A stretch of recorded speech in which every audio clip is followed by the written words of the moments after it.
Сәлеметсіздер ме, құрметті көрермендер, бүгін біз сіздермен творожный пирог дайындаймыз. Ал ендеше сізге сәт.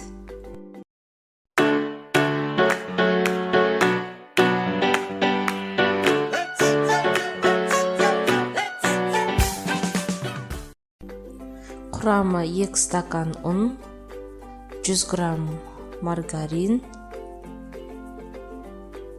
400 грамм творог, ас содасы қажет болады, 2 жұмыртқа және 200 грамм құмшекер.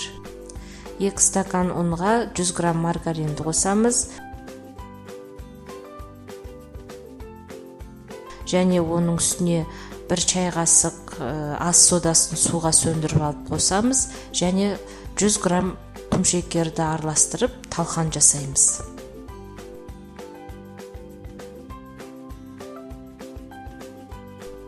Міне талқанда дайын болды. 400 грамм творогқа 2 жұмыртқа және 100 грамм құмшекерді қосып араластырамыз.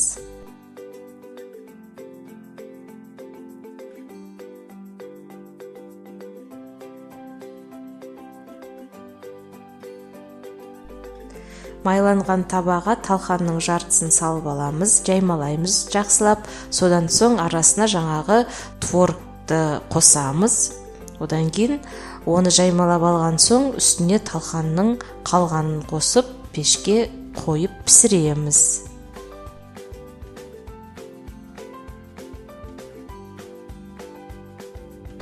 Міне творожный пирог дайын болды. Бүгінгі видео ұнап жатса лайк басып комментарий қалдырыңыздар, арнаға жазылыңыздар. Ал келесі кездескенше сау болыңыздар, ас дәмді болсын.